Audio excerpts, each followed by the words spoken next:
What's going on, everybody? I'm Tyler Noe. He's Lance Barton. This is Always Talking Ball. Thank you once again for joining us for another episode. Last Saturday was one of the craziest Saturdays we've experienced in college football in a long time. Could this Saturday provide more madness? 6 ranked teams are heading on the road to face unranked opponents, while we have 3 ranked versus ranked games to break down. We've got some games with upset potential. Obviously, we've got our best bets later in the show. But let's kick things off with our ATB marquee matchups brought to you by Home Field Apparel. Get ready to elevate your game day wardrobe with Home Field Apparel. Their new quarter zips just dropped, and they have the coziest hoodies, perfect for lounging on the couch while you cheer on your team. Plus, our listeners can score 15% off with the promo code ATB15. Don't miss out. Gear up for the season and show your school spirit with Home Field Apparel. Let's go ahead and kick things off, man. Saturday night in primetime. Ohio State at Oregon. Number 2 versus number 3 in the AP poll. Number 2 versus number 4. No, sorry, number 1 versus number 4 in the ATB poll. According to NBC, number 2 versus number 3, Ohio State versus Oregon. Network's first top 3 matchup since the 1993 Florida State-Notre Dame game of the century. So this is big stuff happening on NBC. Since 2018, the Buckeyes, 6-13-1 against the spread when they're facing a top 10 team on the road. They've covered just 2 of their last 9 games. They've lost 3 in a row, 4 of their last 5. So this spot doesn't bode well for them. The Ducks are very rarely home underdogs in Autzen, a streak of 33 consecutive home games as favorites. Last time they were home dogs, they were 2018 in Washington, and they closed at 4 or higher in 2016 versus Washington. So, and it's not often they face a team, based in the Eastern time zone. And the last time they closed as the home dog versus a team not based in Mountain or Pacific time was all the way back in 2003. Against Michigan. So they don't play a lot of teams from Central Eastern time zone, but it's very rare that they are a dog, and especially a home dog to them. So let's start it off, man. I'll kick it to you. What are your initial thoughts on this game? Well, first of all, for anybody that's watching on video, if you happen to see that something is wrong with this eye, like what is wrong with his eye, I'm still recovering from just an absolute shot that I took from Diego Pavia this past Saturday in the Bama van. No, I'm just kidding. I've got pink eye. I've got twin 1-year-olds, and they stay sick from their daycare. They've only been in daycare for like a month. And so my little girl, she had pink eye and an ear infection and stuff. So, of course, now I have pink eye. And immediately everybody clicks over on the YouTube link and they want to see your face. Probably so, man. Probably so. But hey, we're in October, man. We're in the middle of October. We got big games. Like we got to power through it. No rest for the weary. Exactly. So on this matchup, I think what I'm most excited to see in this game is you've got, first off, let's talk about the quarterbacks. Both of these quarterbacks were in similar situations in regards to their previous programs. The rumors were that, they were almost being pushed out because of the quarterbacks that they were excited about. They're going to be taking their place. Will Howard at Kansas State. Obviously, Avery Johnson took his spot. And then Jackson Arnold at Oklahoma. But Brent Venables has since talked about that wasn't a thing, that they weren't pushing Dylan Gabriel out or whatever. But I'm excited to see what these two teams look like and what these quarterbacks look like against a big-time quality opponent. Because Oregon has not faced anything at all that was in remotely like the Buckeyes. And I don't know that they've faced, in the Dan Lanning era, I don't think they have faced, I guess, Georgia in his first game there in the Georgia Dome. As far as the overall athlete is concerned that Ohio State's going to run out there on the field in this game, and the overall physicality. And Ohio State, in the Big Ten, they obviously don't see the speed and the weapons on the perimeter and the type of just high-flying offense that Oregon is going to be bringing to this matchup. So Ohio State obviously normally faces the Big Ten type offenses that don't do the things that Oregon's going to be doing. So it's going to be an interesting contrasting of styles. But this game, just like any other big game, is going to be won at the line of scrimmage. And that is where I'm most excited to see is Oregon's gotten healthier on the offensive line now.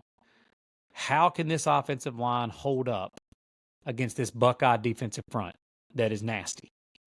And can they give Dylan Gabriel time?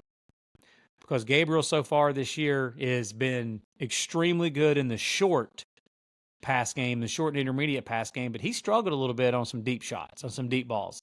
I've watched a few of these Oregon games, and he's had some problems throwing the ball pretty much anything past 15, 20 yards down the field. They're not going to be able just to line up, in my opinion, and dink and dunk their way down the field consistently against this Buckeye team. They're not going to be able to line up and just run the ball down Ohio State's throat. If they do, yeah, they're obviously going to win the game. On the opposite side, going into this year, people would say that this Ohio State, offensive line would probably be something that you were a little worrisome about against the better competition that they face. And that Oregon defensive front has been wreaking havoc in the backfield, a lot of tackles for loss. So interested to see how the Buckeyes offensive line is able to hold up against this Oregon defensive front. Tyler, this may be an easy question, but in this game, considering the defenses that they're going against, like opposing defenses that each quarterback's going against, would you trust Will Howard and Ohio State's offense against the Oregon defense, or would you trust Dylan Gabriel and the Oregon offense against the Buckeyes defense more? Oh, boy, that's a very, very good question. Thank you. I'm interested to see if the Ohio State comes up with more designed quarterback runs because obviously, looking at their schedule and the cupcakes they played, and then obviously Michigan State and an Iowa defense that, is what it is, but they just none of those games have been in doubt. They haven't really had to show anything. So obviously Will Howard can run the ball. So I'm interested to see if they kind of try to get Oregon on their heels with that a little bit. Gosh, to your question, man, I think I would have to choose off the top of my head. I mean, that's a really tough question. My gut is telling me Dylan Gabriel. I got you. Because he's the more talented quarterback. He's the more talented quarterback. Obviously, Ohio State is the more talented defense, in my opinion. Yeah. But then, Gabriel's still got the playmakers to make plays for him. Again, so does Will Howard. So, I might go with Will Howard now. I don't know. Honestly, my answer was Will Howard because I think that Gabriel's going to have to do a lot more for his team to win than Will Howard will have to do for his team to win. The two-headed monster of Travion Henderson and Quinshon Judkins, I know that Oregon's got good tailbacks as well. But with Chip Kelly now calling plays at Ohio State and this being more his offense meshed with Ryan Day's offense, I don't think there's any ands, if, buts about it. I think the Buckeyes want to come in to Autzen Stadium with this defense, this Jim Knowles defense, and those two-headed monsters at tailback and the dual threat ability of Will Howard at quarterback and the quarterback power run game, and I think they're going to try to run the football in a power run game, and I think that will, if they're having success with that, that will set up the pass game a little bit more and more on the downfield pass game. Will Howard is what he is. I don't think he's some star by any means, but I think he does a good job of protecting the football for them. He understands his role. He's not trying to do too much. He hadn't had to yet against any of the competition that they played against. But, let's be real. The Iowa defense is a solid defense, and that second half against Iowa, they looked much better. First half was a little rough. The second half against Iowa, they looked much better. That's the other thing. Chip Kelly. I have no idea if it matters or not. But, 2 years ago, he has faced this Tosh Lupoy, Dan Lanning defense when he went into Autzen Stadium with DTR, Dorian Thompson-Robinson, and UCLA. And they put up a lot of yards and a lot of points. Problem is they gave up a lot of yards and a lot of points, but that's not Chip Kelly's side of the ball. But Zach Charbonnet ran wild against Oregon in that game. Dorian Thompson-Robinson in the QB run game had success in that game as well. And I've said this a zillion times in regards to the Nick Saban, Kirby Smart, that coach and trees type defense. The QB run game gives that type of defense fits, which is exactly what Tosh Lupoy and Dan Lanning are running at Oregon. So I don't know, man. I think that the defensive backs Oregon's got solid defensive backs. I like their pass rushers. Jordan Burch has played really well so far this year for Oregon coming off the edge. He's lived up to the 5-star talent that he was coming out of high school and then when he transferred from South Carolina. But I just keep going back to, man, like, maybe I'm wrong. This game being at Austin Stadium, this is a huge game for both of these coaches because of the perception of both of these coaches in the bigger games. Because Michigan has kind of fell off this year a little bit. I mean, I do agree with what Josh Pate said the other day that this, like, people are saying like that this is Ryan Day's like Michigan this year or whatever, like the bigger games against Penn State and against Oregon. I would agree. And then Dan Lanning as well, like his trouble in the bigger games that he's played in so far against the Kalen DeBoers and Washingtons and Oregon State the previous year or whatever, and all the bigger games that he's coached in, he's had a tough time. So whoever loses this game, we all know the hot takes will be flying after the fact. But I just can't get out of my head, man, that this Ohio State defense, the running game for Ohio State, the two-headed monster at tailback, with obviously the weapons they've got at receiver. And I think Will Howard can be good enough to where he's not going to beat them, and they're going to take care of business and win this game. Like, I have to make a pick in this game. I think Ohio State wins this game. I think it's going to be a war. It's going to be a classic. It's going to be exactly what we all want it to be. If it's not, and Oregon gets thumped, there's obviously going to start being some questions about this Oregon team even more because they had some issues early on in the year with Idaho and Boise and some other teams. Yeah. That Ohio State defense, they're very seasoned. They got a lot of veterans. They got a lot of guys who came back. There are a lot of old guys. But this isn't similar. I mean, we talked a lot about the Oklahoma State offensive line and how they had 500 combined starts or whatever it was. Yep. And, it never crossed our mind that maybe there's a reason they're not getting drafted, right? Yep. There's a reason they're 6 years in college and they're just not that good. So it's the opposite. And, yeah, you talked about the running game. I can't get out of my head watching Ashton Genty. I know he's the Heisman leader right now, but 192 yards and 3 touchdowns by himself against this Oregon defense in week 2. I was going to bring up the coaching pressure too, because this is a lot of matchups. We're going to talk about a couple more matchups where the coaching pressure is very high. And Dan Lanning did not have success in his biggest games against Washington. Obviously Ryan Day, people want him fired after being 61-8 or whatever he is right now because he can't beat Michigan. That's probably going to change this year, but this is another game. Like, I think when you look at the schedules between these two teams, and then you can look at Ohio State's schedule this year compared to Michigan's last year, and it's the same exact thing. It's Cupcake City. It's weak conference schedule starting off, and it boils down to 2 games this year for Ohio State. It's this game at Oregon, and it's a couple weeks at Penn State. The Michigan game at home, I don't think they're going to have any trouble with the Wolverines this year. I don't either. Last year, the Michigan schedule, it came down to Penn State and Ohio State, and that was it. It was a 2-game season. So that's what it is for Ohio State.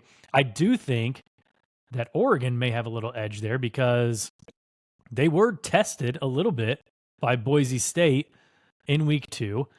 They were even tested a little bit in that week 1 by Idaho. So they've kind of played in crunch time. And if this game gets to the fourth quarter and it's a close game, maybe that gives Oregon an edge, obviously with their home field advantage too. I think this game, people are thinking Ohio State, Oregon, you're looking at a 35-31 type game. I think it's going to be more similar to the Ohio State Notre Dame game of last year, where it was 14-10 with 5 seconds to go, right? And it was a defensive battle. Obviously, Travion Henderson broke one long run. I just think that it'll be more like that type of game. Let's play a little lightning round, okay? Okay. Off the top of the dome, give me who is better in your mind. Between the two teams? Nope. Just when I spout these names off. Got it. Ryan Day or Dan Lanning? Ryan Day. Chip Kelly or Will Stein? Chip Kelly. Jim Knowles or Tosh Lupoy? Jim Knowles. Okay. There it is right there. That's a coaching edge for Ohio State. And you don't get that a lot against Oregon. The only time you got that against Oregon so far is when Kalen DeBoer was at Washington. Yeah. And, we were all over that. A lot of people were all over that last year. And obviously that coaching and that made the difference in those games. So Yeah. I think coaching makes a difference in this game. I think the fact that Ohio State went on the road to Notre Dame with basically the same team last year. I mean, Will Howard's basically the same quarterback as Kyle McCord. So it's basically the same team. Quinshon Judkins has played in big games like this. All their whole defense with JTT and Jack Sawyer and those guys. Caleb Downs played in big games like this. They're not going to be afraid. It's going to be loud in Autzen. Like I think Penn State might be the only stadium that they've played in recently that's loud. Like the Big House has a ton of people. It's not loud. Notre Dame Stadium, not loud. Penn State, just the way it's built, is loud. And Autzen Stadium, even though they've got half the capacity of Happy Valley, is just as loud. Yeah, that place will be out of body. It'll be rocking. Yeah, so, it'll be on full display. Yeah, I'm with you, man. I think Ohio State finds a way to get this done. I think they probably even cover. I think it's at 3 points right now. I think it'll be a good game. I think it'll be fun to watch. Obviously, I'm hoping it lives up to the hype.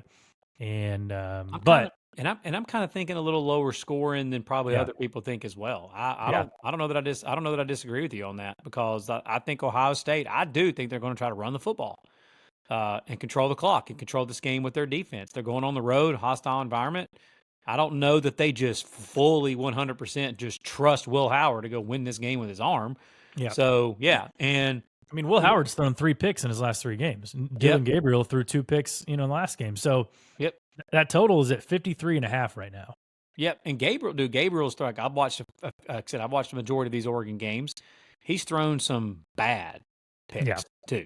Like in just awful picks. You know what's funny, dude? We just had this whole conversation about Ohio State and Oregon, and we didn't even talk about probably the two of the best receiving corps in the entire country, with Tez Johnson and that crew there at Oregon. They were top 3 on our summer list. And obviously, I mean, Emeka Buko just got tired of everybody talking about Jeremiah Smith, and he decided to put up 2 or 3 touchdowns last week. So he's still there. Yeah. And like you're talking about Tez Johnson and those guys. Yeah. So it's going to be, if it does get to be high scoring, it'll be fun. But I just think, like you said, Ohio State's going to take the air out of the ball. They've got 2 running backs, and they've saved their legs in the first month and a half of the season. Yep. They're both going to be fresh. And I just think that in the end, I think just their overall talent on both sides of the ball is going to be the difference. It's kind of crazy to me that I've heard a lot of people saying this week that Oregon might have the edge in the trenches against Ohio State.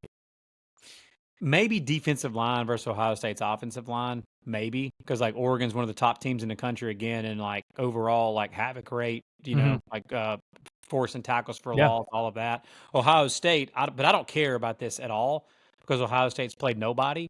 I don't care that they're number 1 in the country of not giving up havoc plays. Like they're number 1 in the country at defending that, but they also haven't played. I know Iowa is good, but still they haven't played a team that just truly pins their ears back and comes after the quarterback like Oregon's obviously going to try to do. And so that's, I just think that Chip Kelly, his offense and his scheme and what he was brought in for overall, this is the type of game I think he can truly make a difference in. Yeah. With the run game that they're going to pair with the Ryan Day type passing game. And you know that since Ohio State has played literally nobody up to this point, I think there is a lot of things that the Buckeyes have held close to the vest that they will unleash in this game. Yeah. And everyone's expecting it to be soft. So Ryan Day better hope that Lou Holtz shows up again and fires the team up. And maybe he will. He probably will, and they'll get the job done. So let's move on to the Red River Shootout. Texas versus Oklahoma, 3:30 on ABC. Texas coming in as 14.5 point favorites. Line really hasn't moved a ton. Texas is just 4-11 straight up in their last 15 games against Oklahoma, including that game last year that inexplicably Texas just allowed Oklahoma to go 75 yards in 5 plays, toss game-winning touchdown, and steal that game from them. It didn't hurt them in the long run. They obviously won the Big 12, and they made the college football playoff. But this year's Oklahoma team is a lot different. This is going to be a tall task for Michael Hawkins and that Oklahoma offense. I have no idea. I haven't heard anything about the health of the Oklahoma wide receivers. Last time we saw them, they played Auburn, and they had 3 or 4 of their top guys out. So maybe they were holding them out, and trying to get them healthy for the Red River because this is the game, obviously, that Oklahoma wants bad. But it's going to be interesting, man. It's they moved it to 3:30 from their traditional noon kick, so that's kind of a bummer, but because it's going on at the same time as Penn State-USC, but yeah, it should be good regardless. I mean, just first glance, that 14.5 just looks very large for a rivalry like this, and for where Oklahoma has won 11 out of the last 15, and I bet you they've been underdogs in quite a lot of those games. I think they were underdogs by 6 or 8 last year. Yeah, they were like 7.5, 8 last year. Yep. Yeah, I mean, for this one, because it's a rivalry, you have to throw some things out.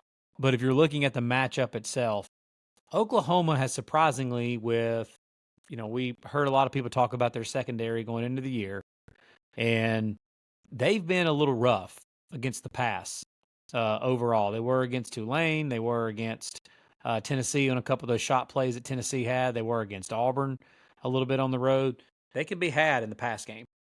And obviously Texas with Quinn Ewers being back and those receivers and Sark, I would imagine they're going to scheme a little something up and be able to get, I don't think Texas really needs to really lean on their run game by any means against Oklahoma.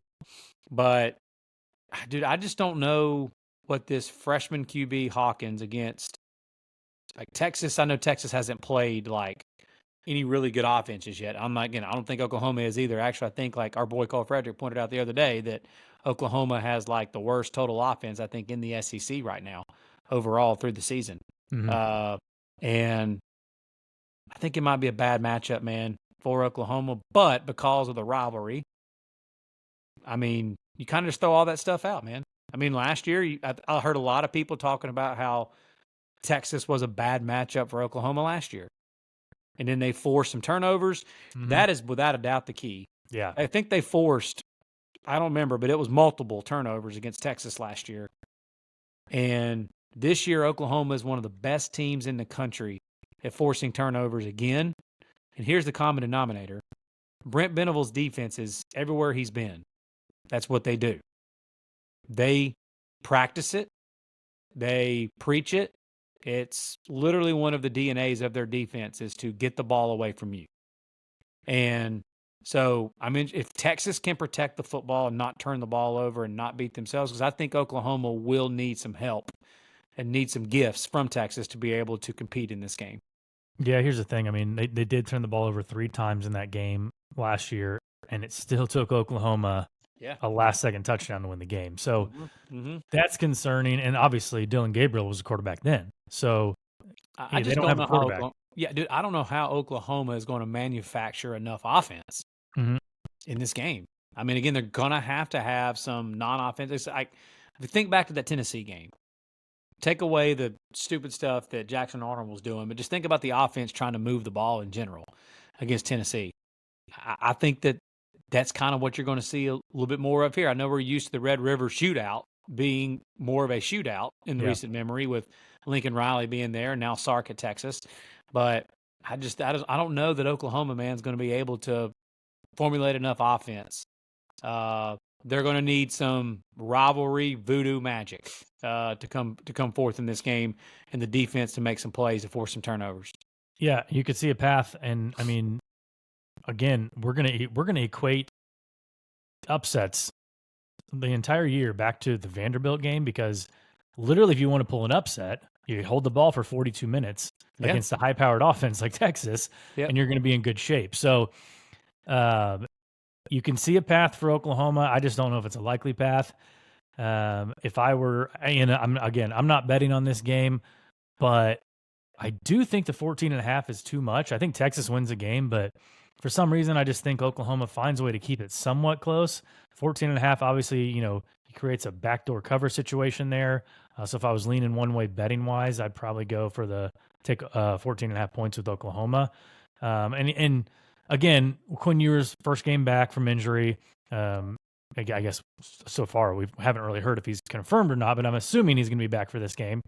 And obviously he's familiar with the Oklahoma defense, but he's just he might have a little rust on him. Maybe shake off the rust a little bit in the first quarter, first half, and then you see Texas pull away in the second half. And I think Texas, and I just don't, they got Georgia on deck too. So part of you is like, okay, maybe they're overlooking, but you just never overlook Oklahoma. You never overlook the Red River they're not Shootout. overlooking this rivalry. No way. Yeah. What you want to do is you want to keep an eye. You want to hope Texas wins this game because typically the week after the Red River, Texas does not play well. They're beaten down from the Oklahoma game. And like I said at the beginning of the season, luckily for them, they've got the Georgia Bulldogs coming into town. So can you believe the next 2 Saturdays we have of college football? I mean, it's just absolutely unreal with this day. And then obviously the big SEC doubleheader going on next week and just countless good games in the middle of October. It's just so much fun to watch. But let's move on. Ole Miss at LSU, 7:30 on ABC. Whoo, this was going to be a fun one. This one's going to be a fun one. This is the only game, well, the first game I bet on this week, and I'll get to that at the end of the game we're talking about. But again, you talk about another coaching pressure matchup. Lane Kiffin, he's already got the one loss on the schedule, and we talked a lot about their roster. We talked a lot about them getting a lot of defensive players, getting a lot of offensive players, going into the portal. He's the portal king, right? They shelled out some money for some guys. And again, you leave Baton Rouge with 2 losses. It's going to make it really hard for them to make the playoff. And then on the other side, obviously losing the first game against USC is not good for Brian Kelly. If he loses this game at home, at night, in Baton Rouge, which you are not supposed to do, people are going to start probably talking about Brian Kelly. I know people are always talking about Brian Kelly and his job security because you either love him or you hate him. But it's going to be getting dicey for either coach. Mm-hmm. I think Ole Miss would keep Kiffin as long as he wants to be there. But he's been known to flirt with other jobs. So and these 2 teams and fan bases despise each other. Mm-hmm. This is a rivalry game. Last year that game was off. It was crazy. Yeah, it was exactly. So to your point, if LSU loses at home at night in Baton Rouge to Ole Miss and loses 2 straight to Ole Miss, the natives down there in old Cajun country will not be happy at all with Brian Kelly and that coaching staff. Yeah, because again, Kiffin's faced LSU 4 times in his career. He's all with Ole Miss. Mm-hmm. He's 2-2 straight up. He's 0-2 straight up on the road in Baton Rouge, losing by average of 15 points a game. And on the other side, Brian Kelly and LSU, they're off a full week. They had a bye week last week. It's been well documented that Ole Miss has played 7 straight games on a back-to-back road trip here after going to South Carolina last week. LSU had a bye last week. They haven't left the state in 4 weeks and haven't left Baton Rouge in 4 weeks. And Kelly's career as a coach, he's 15-2 straight up and 12-5 against the spread playing at home on extended rest. Well, that's a great number there, no doubt. I just what I need to see in this one is can LSU's defense hold up at all? That's the story of the year, story of every week for them. Yeah, it is, and this is the best offense they faced. That includes USC. This is the best offense they have faced. So now they may get a give. It's just a shame in a matchup like this, but it's Trey Harris, the star receiver for Ole Miss, being questionable in this matchup. I know they've got other solid receivers, but I mean, he's one of the best receivers in the entire country. And so him being out would be brutal for Ole Miss in this one.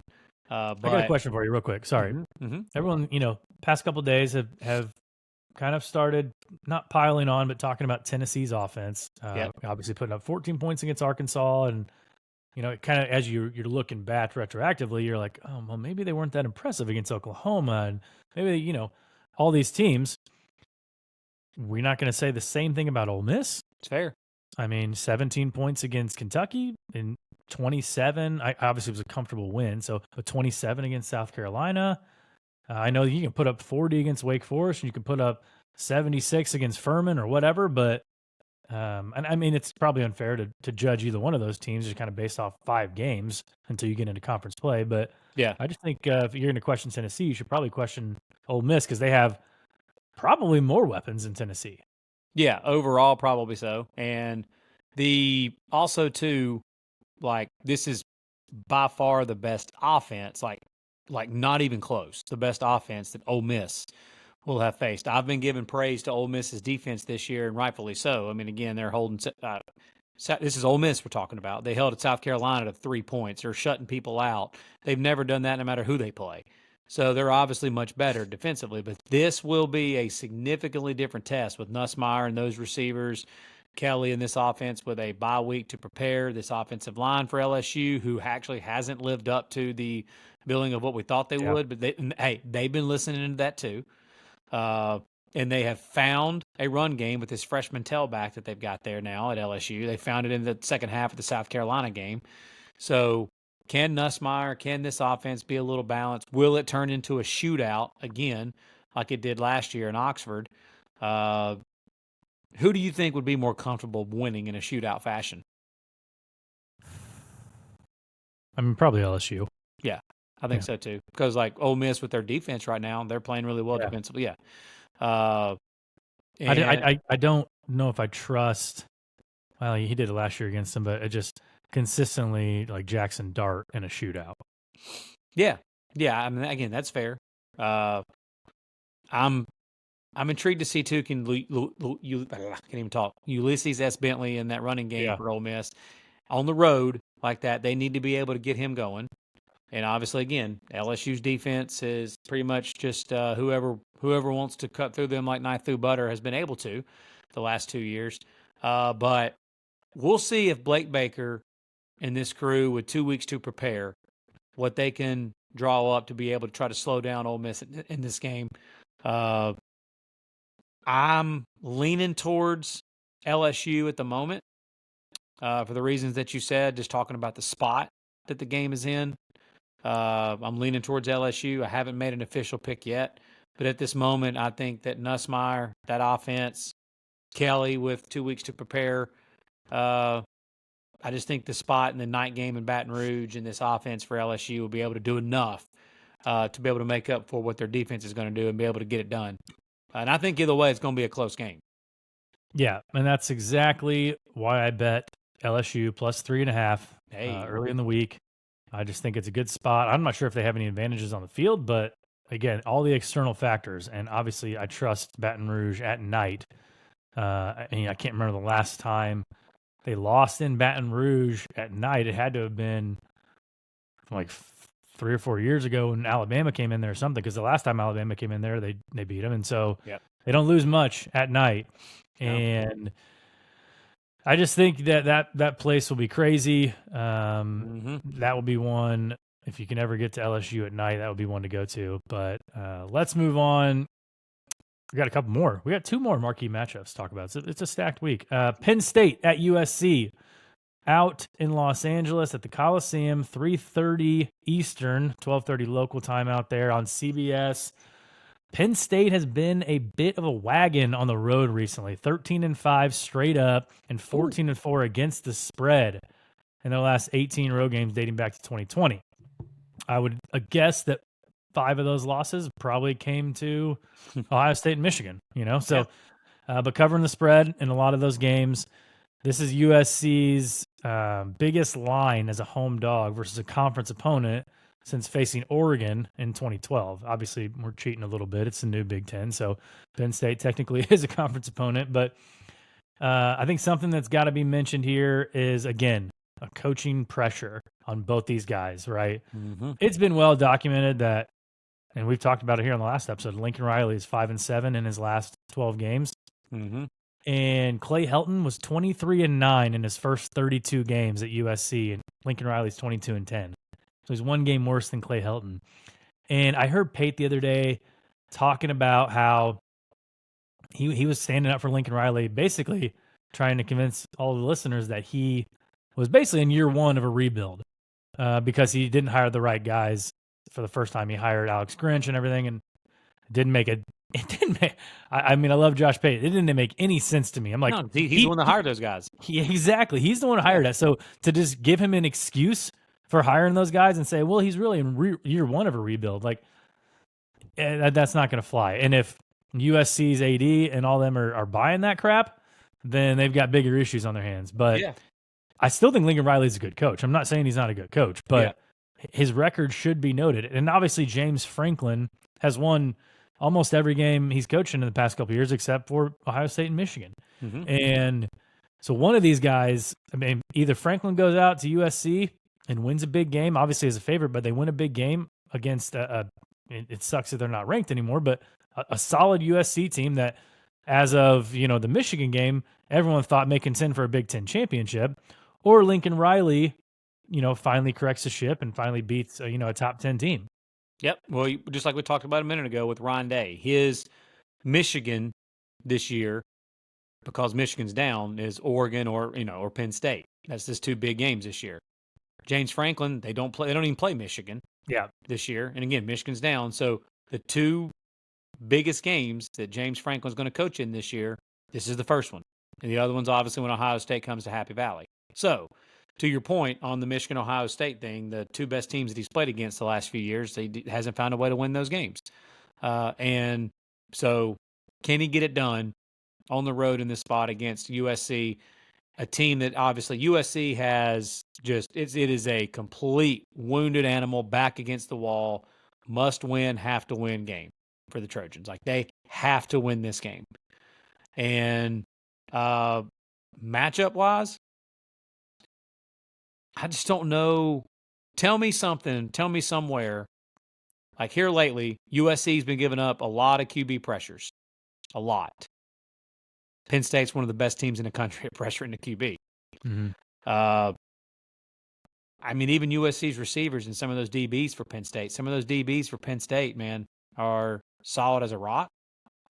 And I know they went on the road last week to Minnesota and had a little bit of trouble against the run. For the most part against Michigan, they held up, but they still allowed 4 big plays in the run game to Michigan with Nick Singleton and Katron Allen and even Aller in the QB power run game. I can't find a lot of good matchups for USC in this game. But again, the part of like college football this year and how it's been, it's Penn State on the road at USC and a USC in a must-win type of game. How many fans do you think show up at 12:30 local time? I'd be interested to see how many white and Navy is in that stands there for the first time and a chance to go to Los Angeles, make a vacation out of it. Yeah, I would imagine there's a lot of Penn State fans. Penn State's got a large alumni too. I don't know how many of them are out west, but still, this is an opportunity for them to go to sunny Southern California, go to the Coliseum and see, obviously when they looked at the schedule this year, if you're going to go, for those types of fans that I know a lot of them do the same thing as well. They pick one road game a year to go to. This is the road game that you would go to if you're a Penn State fan. And obviously, I agree with what you're saying, probably what you're thinking there. There's probably a lot of tickets for them to be had in this game because of, again, it's like, what is it? You said 12:30 local time? Yeah. So when this game's going to kick? Everyone's going to be at the beach. Yeah. This is another one like we talked about with Chip Kelly earlier.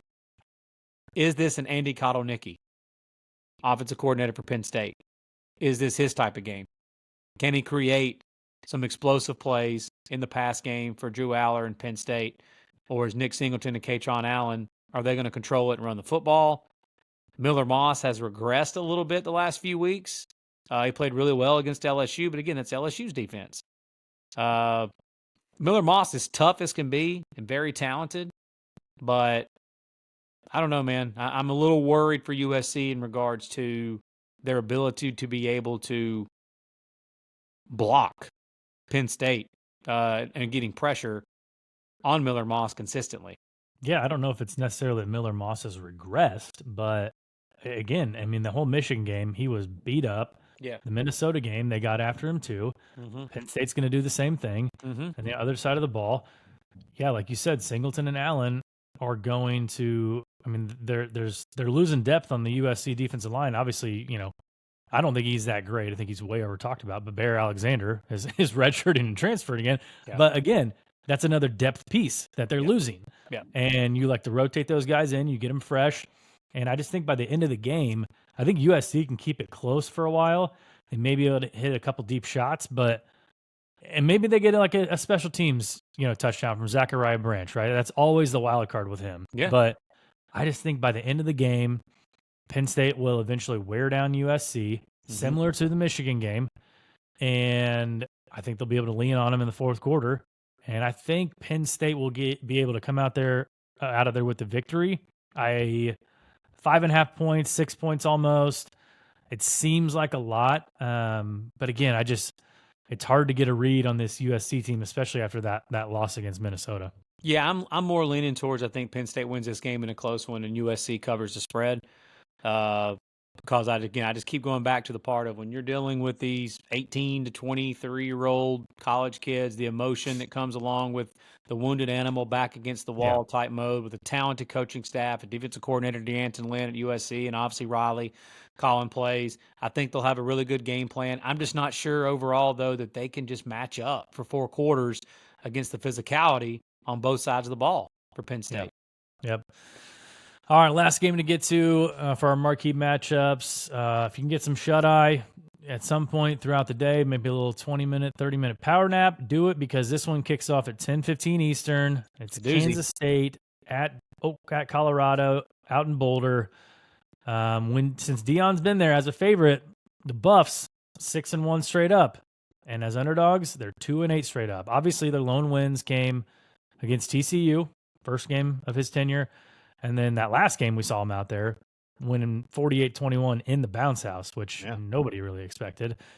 But again, after they beat TCU, they beat Nebraska, obviously, but they were, that game was a turnover-filled game by Jeff Sims. But Kansas State has won on the road one time this year that I know of. Maybe another. I think they did go to Tulane, but they went on the road in conference play at night to BYU. Yep. And if you look at the box score and the stats of that game, they won that game. As far as team stats go and everything. And there was that 4-minute stretch, 5-minute stretch for BYU put up 4 touchdowns on them, and it was just out of hand. And so obviously the score looks a lot worse than it probably was, but. This one's interesting, man. Like, can Kansas State do anything to stop Shedeur Sanders and Travis Hunter and LeJontay Wester and Jimmy Horn, all those guys? And can Colorado do anything to stop the 3-headed attack of Avery Johnson and DJ Giddens and Dylan Edwards? This might be a case where, like, the favorite, Kansas State is favored by 4.5 in this game. Will the favorite decide to take the air out of the ball and just keep running it and running it and running it? Let the clock tick down, keep Shedeur off the field as much as they can. Yep, they should. I mean, again, Colorado's obviously improved since last year. You look at all the numbers for both sides of the ball, it shows it. But this is easy. I know UCF runs the ball well, but it's a different type of run game than what Kansas State's going to throw at them. I do think Kansas State's going to have a lot of success in the run game. But you made a great point. I said this. I took Kansas State against Arizona, against the spread on that Friday night a few weeks ago, but I talked about it made me a little nervous because of how bad they looked against the pass at Tulane. I mean, again, I watched that game against Tulane, and there were green wave receivers running wide open all over the place in that game. And, again, the BYU loss, you've already hit on it. It was not some deal where BYU you look at the score and you think, man, BYU just lit it up against them and just now, I will say Kansas State not being able to score more than they did against BYU is a little troubling. But again, Colorado's defense they're better, but they're not BYU's defense. But this is the definition of the defense for Kansas State. Their weakness is defending the pass. And here comes that receiving group and Shedeur Sanders. And then you've got Colorado. Their biggest weakness is defending the run. And you've got this K-State run game. So which gives? Can K-State play keep away and keep the ball away from Colorado's offense? But honestly, man, this is the biggest part for me in this game. You know how much I love talking about coaching matchups and just coaches in general. Maybe I'm way off here, but dude, I know you love Chris Kleiman. I love Chris Kleiman. A bye week and a week to prepare. I know Colorado had a bye week too.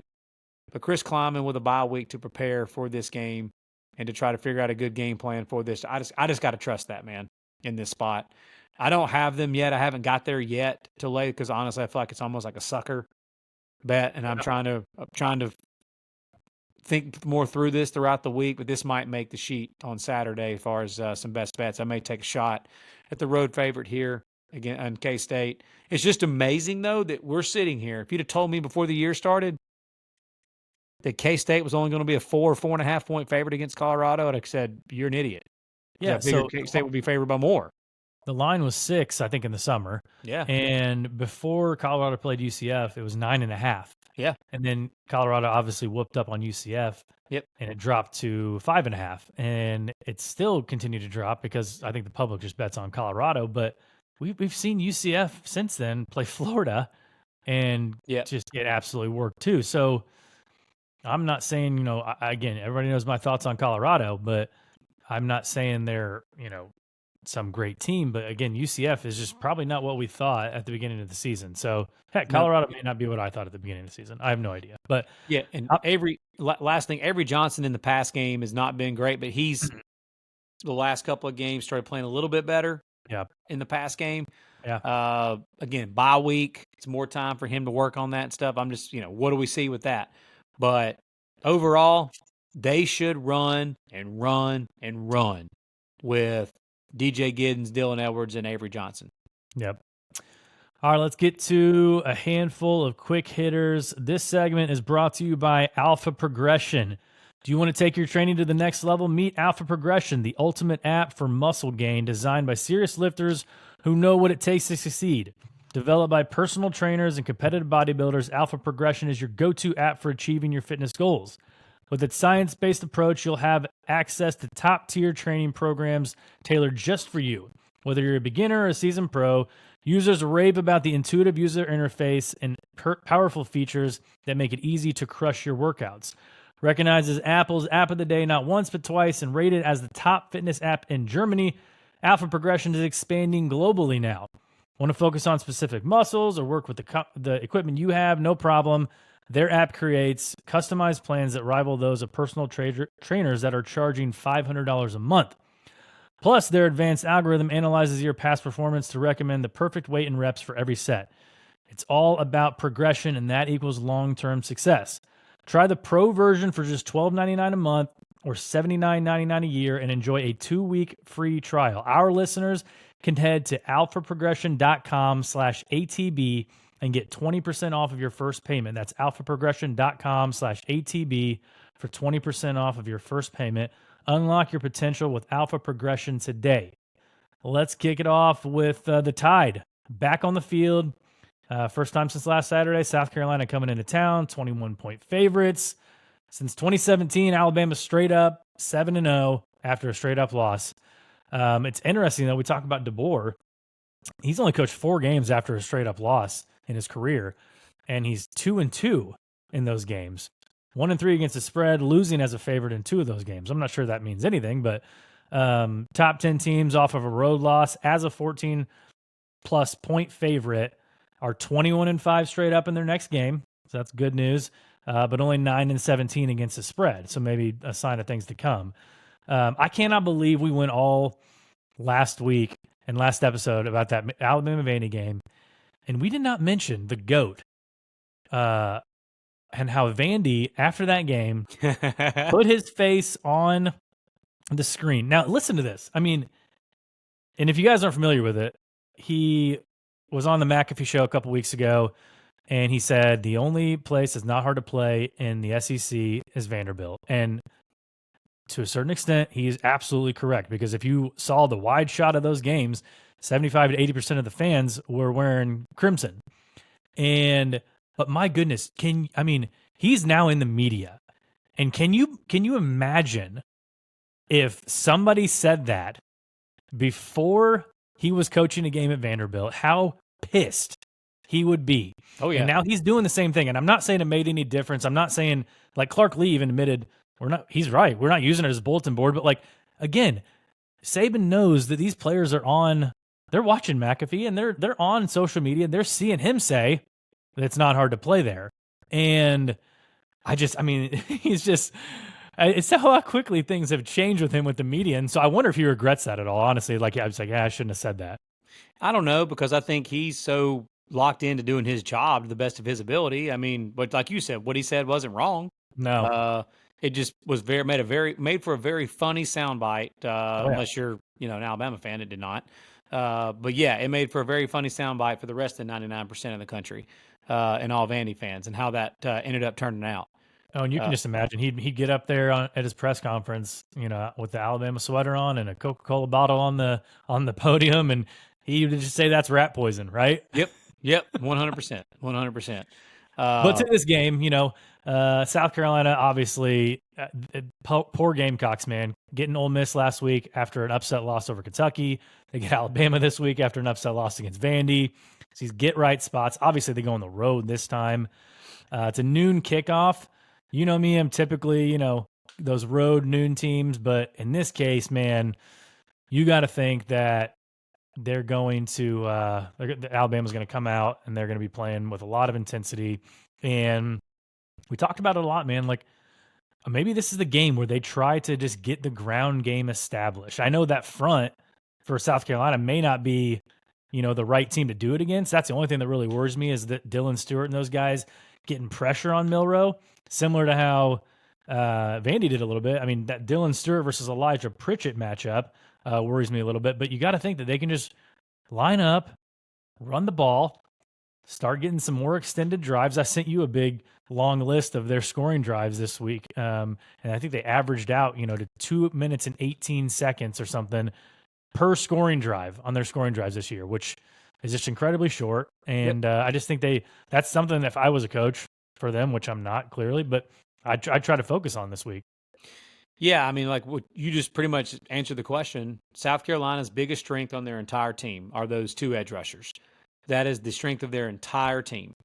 And the way that you can negate that, if you can, is you run the football. And a lot of people will tell you this as well. Like, the way to also negate a pass rusher is run right at him. Yeah. And see how he handles the run game. Yeah. So I agree. I would hope and imagine that trying to get Justice Haynes and Jam Miller going in the run game is something they're going to do. Yeah. Also, the read option game with Milroe, sticking the ball in the running back's belly and reading those. If those two pass rushers, Kennard and Stewart, are crashing down coming after the quarterback, he's just going to go right around him and go for 20, 50, or more yards down the field.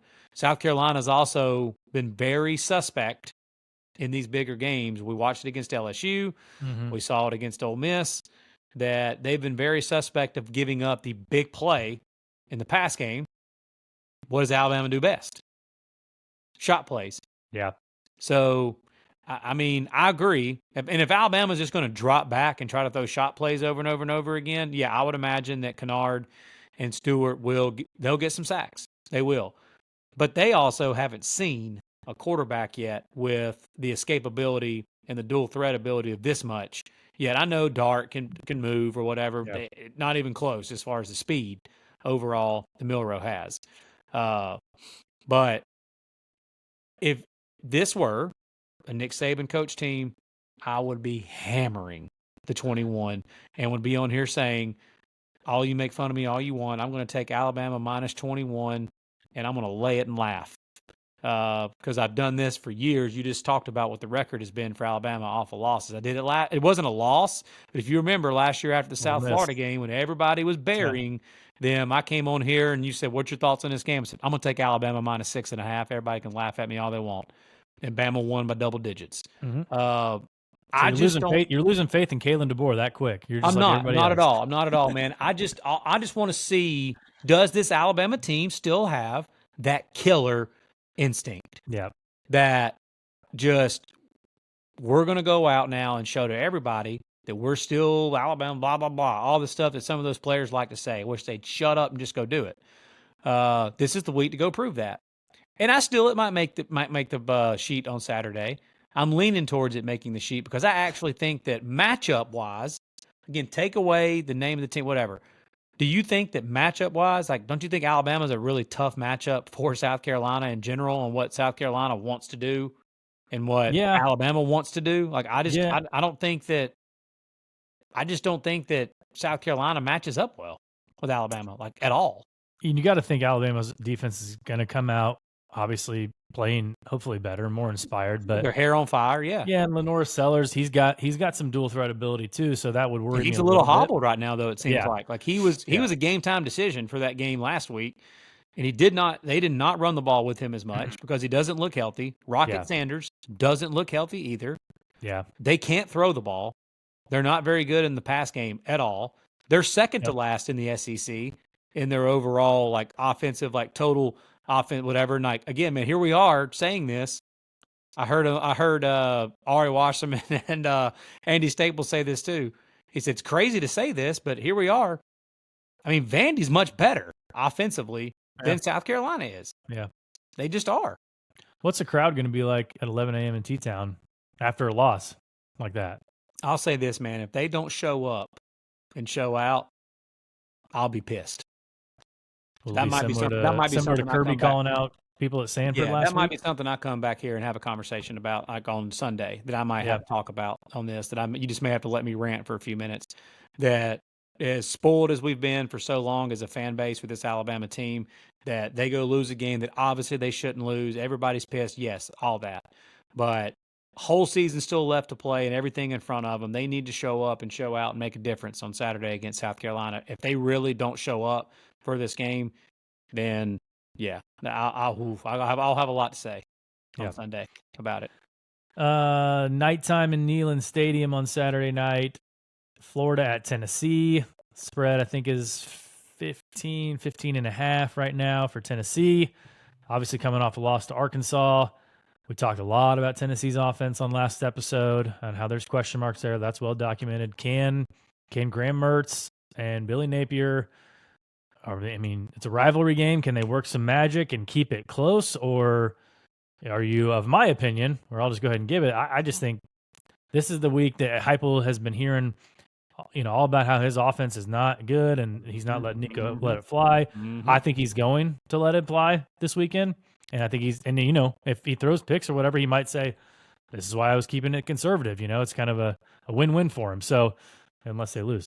But yeah, I think Tennessee comes out very, very, I think they beat Florida pretty bad here. If they don't unleash this offense this week, I think it does truly speak volumes to what I questioned on last episode. Yeah. That Heupel doesn't trust Nico like we think he does. And that he doesn't trust this offense overall in general like we think he does. I would imagine, like you just said, that Tennessee wants to let it loose this week offensively. Running the ball, throwing the ball, all tempo, all of it. Let me ask you this. Do you think that Graham Mertz in the passing game is more of a challenge than Arkansas's passing game against Tennessee? Just the passing game. Are you including Mertz's dual threat ability? Yeah, whatever you want to use. Yeah, whatever in the overall passing game. He's obviously not as mobile as Taylor Green. And I guess against the good teams that they've played so far this year, I haven't seen. Well, obviously he didn't play against A&M, but I haven't seen.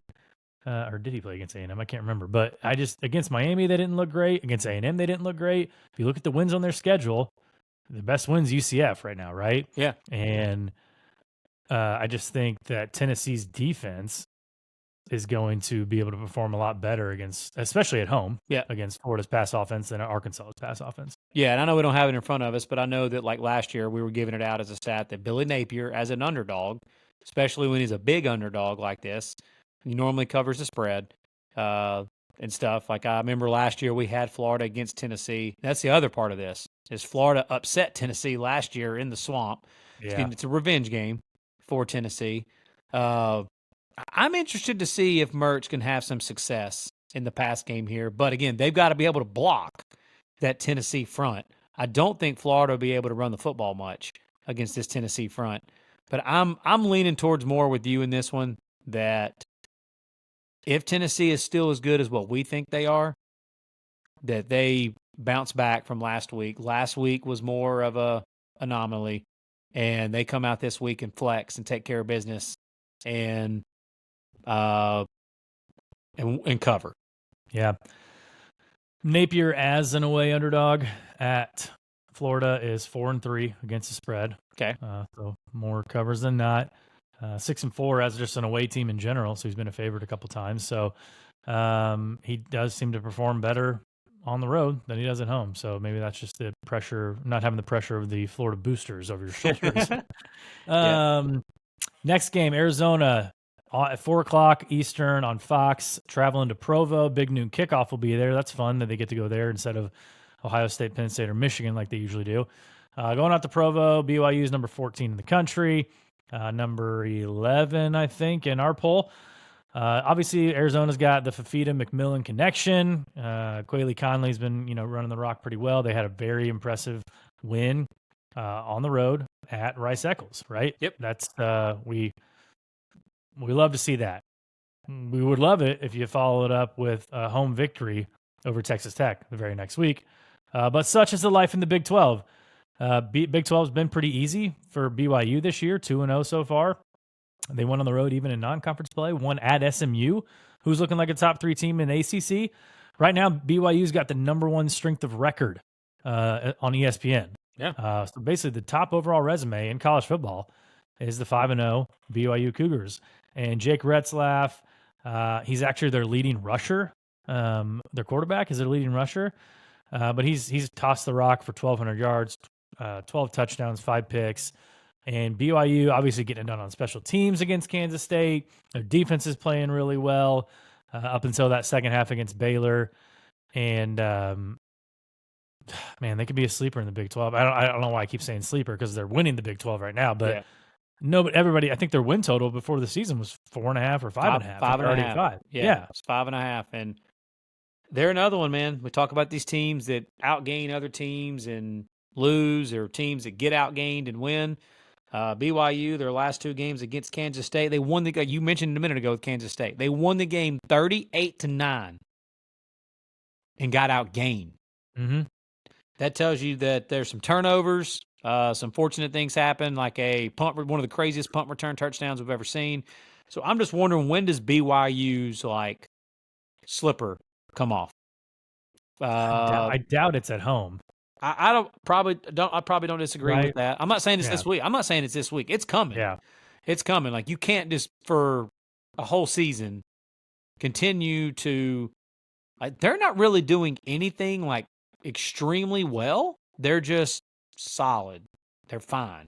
They're playing good enough defensively. I've watched them play a couple of times, and I walked away from the Kansas State game, and I'm like, well, that 4-minute stretch where they scored 28 points in a 4-minute stretch was obviously the difference in that game. I walked away from that Baylor game thinking that I don't know that they're just I don't know that they're definitely better than Baylor still after that game. So I don't know when it's going to be, but you're right. BYU at home in Provo is tough to deal with, but this game ain't at night, Tyler. It's not at night. It's not at And night. The Vampires are not at night. The line just dropped within the last hour from 5 to 4. So not sure what's going on there, but if you look at BYU's schedule, if they happen to get this game, they get Oklahoma State next week at 10:15 Eastern. So that is at night. They go to the bounce house where it seems like everybody's winning these days. They got the Holy War after a bye week at Utah. That one might be where they slip up, but then Kansas at home, at Arizona State, and Houston at home. And you get through that stretch with a loss to Utah. And if you win this game, we could be looking at 11-1 BYU, possibly in the Big 12 championship game, possibly looking at a spot in the college football playoff. Wow. Another team in the Big 12 that is looking for a spot in the Big 12 championship is Iowa State. This week they're going on the road to West Virginia, to Morgantown, 8:00 kickoff. So it is a night game in Morgantown, finally. And obviously, you get a highly ranked team coming in there like we thought Penn State might be. It wasn't at night. And Penn State ended up having no trouble. In my opinion, Iowa State is not Penn State. I know we are big Rocco Becht fans on here, but I think West Virginia, this is just the type of game that they play well in. And they're actually 3-point underdogs in this game. And I don't really know a heck of a lot about, the matchup between these two teams and who has an edge and, all that stuff. I just think that this is the type of game that West Virginia comes out of nowhere, especially in the Big 12. And I think West Virginia gets a dub here. And for that reason, I'm taking West Virginia on the money line to win this game straight up. Well, we match up. I haven't taken them on the money line yet, but I've got West Virginia +3 in this spot. So I'm with you. I think West Virginia, I think they do win the game, but I'm taking the points at +3. I may sprinkle a little on the money line with you there. And West Virginia's rocking those gorgeous, like, coal mining black unis for this night game. And I just think that, again, there's so many teams in the Big 12 that are just not very far from one another as far as overall talent. You see a lot of these lines, again, KState on the road, 4, 4.5. Here's another line, 3, 3.5. You just said the BYU-Arizona State game, 4. Basically, all these home games between most of these teams, the home teams basically favored somewhere between 3 and 4.5. That means that these teams are all pretty even, similarly even. I think the biggest difference is West Virginia has played a team like Penn State. Iowa State is not. Iowa State, yes, they beat Iowa, but Iowa's not Penn State. I think West Virginia is a little more battle-tested, and I love the dual-headed monster there at tailback and Garrett Green at quarterback. Iowa State, normally in the Big 12, has been one of the better defenses against the pass in this history with this same defensive coordinator because they run that 3-3-5 stack defense.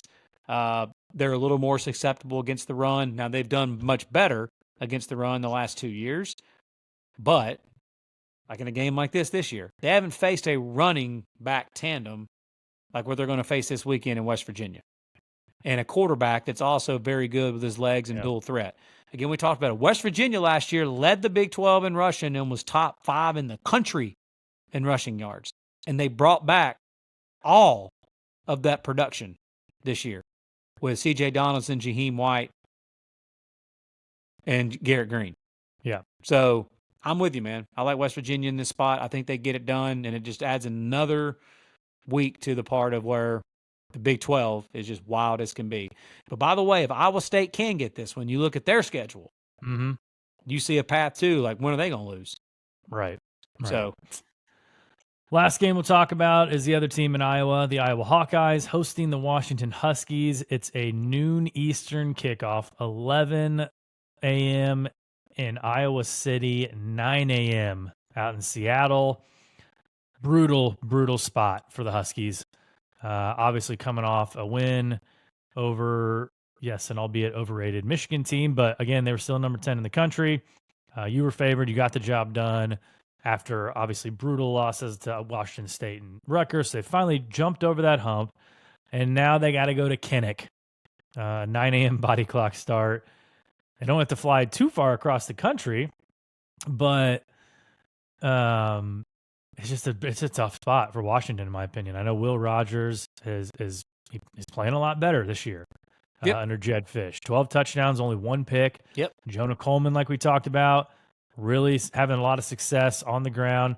They had a lot of success against that Michigan defense, which is, again, probably a little overrated. And then, they're going up against the Iowa defense, though, at home in Kinnick. And that just worries me for this Washington Huskies team. Cade McNamara, he is what he is at this point in his career, right? I mean, Iowa thought maybe they'd find a diamond in the rough and get a transfer with him. Just hasn't worked out. He's still a sufficient enough quarterback for what Iowa needs, as long as their defense holds up. Caleb Johnson's been their main playmaker, though. I mean, 771 yards and 10 touchdowns on the year rushing. Iowa comes into this game favored by 2.5. I think I saw some spots had 3. I already bet Iowa -2.5. It's just a spot game for me. I think the Huskies, coming off that big win against Michigan last Saturday night, quick turnaround next Saturday, basically morning for them. And I think Iowa, obviously they, weren't going to do much against Ohio State as we thought last week. So it's a get right spot for them. And I think Kirk Ferentz gets it done. I'm with you. I'm also on Iowa -2.5, simply for the spot. I mean, Washington, huge win against Michigan, defending, the national championship game. We saw how big of a deal that was for Washington last week. Now they played that game at night. Now they've got to go on the road to Iowa City early in the day, play the Hawkeyes coming off a loss like this at home. I just think I love the spot. And I think Iowa gets it done. It's going to be ugly, just like all Iowa games are. But I think Iowa's defense, and I think they do enough on offense to be able to get this done. Low scoring, typical Yeah. Iowa game. And I think Iowa wins this game somewhere between one possession game, and they cover. Yeah. Time for some upset alert picks here. You got to think that after last weekend, a lot of these teams going on the road against unranked opponents going to have their guard up a little bit more. Coaches are going to be, say, hey, look what happened last weekend. We're not going to let that happen to us. So I couldn't really find much unless I dug really deep, and I didn't really feel like digging deep this week. But I put Texas on upset alert simply because the fact that they're 4-11 in their last 15 against Oklahoma. It is a rivalry game. You never know what Brent Venables is going to pull out with his defense, and he's going to rely on his defense. His defense is going to have to make some plays, and if they do, and they win the turnover battle again, Oklahoma will have a shot to win the Red River Shootout. And the other team I'll put on upset alert is Penn State, and it's just because they are traveling to the West Coast to play USC. USC is a dangerous team. The only team in the Big Ten that has traveled cross country and actually won a game so far is Indiana when they played UCLA. And it's a spot where James Franklin and Penn State should win the game, but I just don't know. He's going to have to prove it to me. So I think I'm not calling those outright like I have the past couple weeks, but I think Texas and Penn State should both be a little careful this week. Yeah, I'm going to agree with you on the Penn State deal. I just said earlier that I thought Penn State wins the game, but USC covers because I think it's going to be a really close game. But for all the reasons that you just gave, I don't have really any other games on the board that I necessarily love as upsets outright. I don't love this one as an upset outright, but I think it's obviously fair to put Penn State going on the road against this USC team with the back against the wall on upset alert. I think USC gets the cover. And again, we'll see if we can keep the streak going, man. We've had many weeks the last 2 years where on upset alert picks, either they almost every week, one of them covers, and we do have some that went outright. So, yeah, I'm with you on the Penn State USC deal and putting Penn State on the upset alert. Another one that I toyed with, and I'll just mention this, was Utah. But I didn't want to go against my boy here, but I will give you a bit of piece of information that right before we kicked off this episode, we were talking, and the line was 6.5 Utah. The line is now down to 4.5 Utah. And I've tried to peruse Twitter while we're recording for the words Cam and Rising, and I cannot find anything. But again, the last time this happened was against Oklahoma State, and nobody knew if he was going to play or not. And you can't, it's gotten to the point where we can't trust anything that comes out of Kyle Whittingham's mouth ever about Cam Rising or anything. And I was going to put Utah on upset alert. You just did it. You just did it. It's okay. Put him on I basically just did it. I mean, going to Arizona State on a Friday night at 10:30, it's going to get wacky out in the desert. It always does. These Friday night light games have been crazy.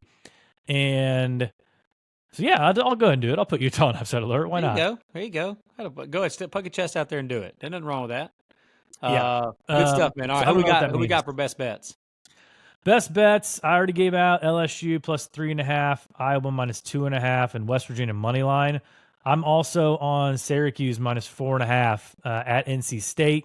I think they obviously got an extra day of rest playing at UNLV last week. NC State, obviously, I'm fairly certain, I don't know if it's been announced, but they're probably going to be without Grayson McCall.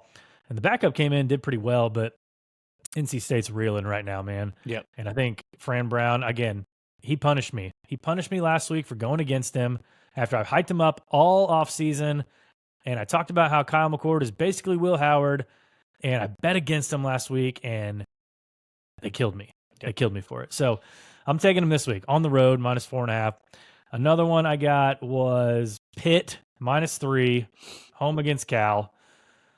That game last week against Cal, I just can't imagine, or against Miami, I can't imagine how much energy they expended leading up to the game, during the game, after the game with the blowing of the lead. Yeah. Now you got to fly all the way to Pittsburgh. And somehow, Pitt, 5-0, ranked, is only a 3.5 point favorite over Cal at home. I know they don't have a traditional home field advantage. They play it what I'll still call Heinz Field, but I mean, that's basically saying they're one, maybe half point better on a neutral field than Cal. I just don't buy it.